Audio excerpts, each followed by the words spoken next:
Hey, what's up, everybody? Star Wars junk out of the closet for once, and I just got a quick video. I was surfing YouTube, and I found this debate between Siskel Ebert and a guy that hates Star Wars. Yes, in the 80s, someone hated Star Wars. Apparently, this is right about the time Jedi came out. But he didn't hate just Return of the Jedi. It seems he hated all Star Wars. But the thing that really got me is all the hate he gives for Star Wars is the same thing we hear people saying today about the prequels. So I thought I would play at least some of this clip for you, and I'll give a link below in the description to the full video if you'd like to check it out. But anyway, I was just curious what you guys thought of it. Here goes. Let's talk about the movie nevertheless. Is it a great film? I mean, it's clearly great technology, and it does wonderful things with special effects. But in terms of the normal standards by which we judge movies, is this a great film? John Simon, clearly you say no. But why? Well, first of all, you know, special effects are like the tail of the dog, which should not wag the whole animal. When you have a film that's 90% special, and that's a kindly estimate, 90% special effects, you might just as well be watching a animated cartoon, because finally all those special effects begin to look totally unreal.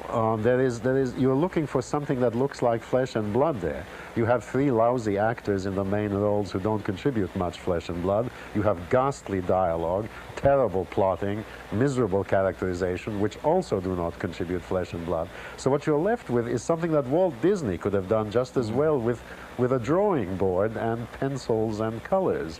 Crazy, right? What people complained about Star Wars back in the 80s is what people complain about Star Wars in the prequel era. So I guess some things never change.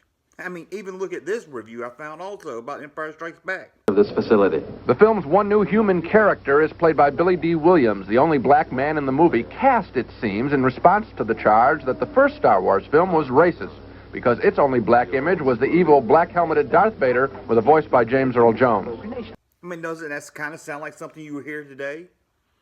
So I guess times never really change, do they?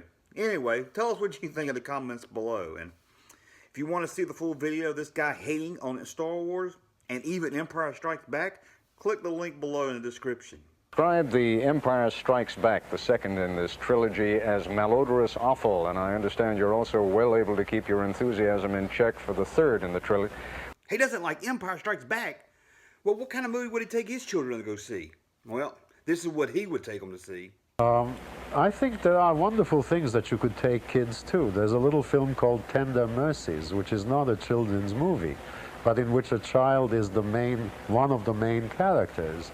And that is the sort of thing that I would take my children if I had them. All she remembers about you is a mean drunk trying to beat up her mama. You're dead as far as she's concerned. He was a star who reached for life through his songs, but never let life reach him.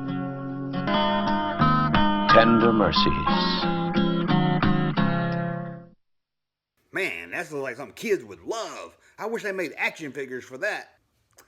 Until I find something else to talk about, we'll talk again, and check out StarWarsJunk.net. How would you argue that it's a great movie? These are the sorts of movies that Disney people should be making, and the kinds of movies that Disney made 20, 30 years ago.